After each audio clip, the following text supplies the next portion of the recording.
Hamon sa pagluluto ni Fifi sa pagluluto.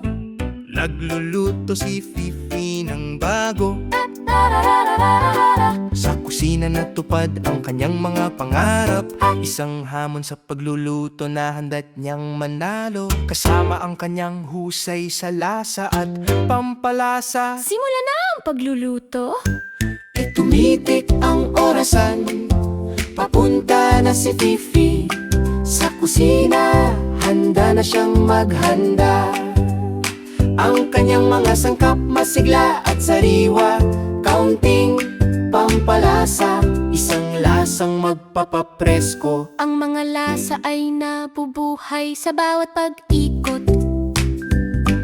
Ang ganda ni Fifi sa liwanag ng kusina. Sa bawat paghahalo, ang kanyang ulam ay lumilipad. Kaunting pagmamahal at kaunting galing.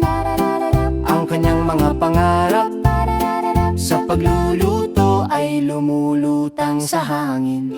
Handa na si Fifi. Panoorin siyang lumikha. Tumitik ang orasan, mabilis siyang kumilos. Inihahanda ang kanyang ulam, walang oras para sayang.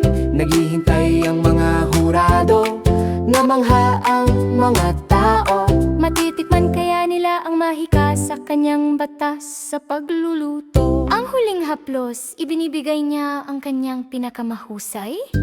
Nakatutok ang mga mata ni Fifi sa premyo. Sa bawat galaw nilalayon niyang umangat. Inihain niya ang kanyang ulam, napaka-proud at maliwanag. Kumagat ang mga hurado, lumilipad ang kanyang puso. Nasa kanilang mga kamay na ang likha ni Fifi. Victory! Umalingaw-ngaw sa hangin ng pangalan na nagwagi. Sandali na ni Fifi, wala siyang kapantay. Kapag mataas ang kanyang tropeo, Ipinagdiriwang niya ang panalo. isang paglalakbay ng chef na nagsisimula pa lamang. Nakangiti siya. Ipinagmamalaki ang kanyang kahusay sa pagluluto. Lalay nanining ang pangalan ni Fifi sa spotlight. Tinanggap niya ang hamon at nanalo sa laban. Dahil sa isang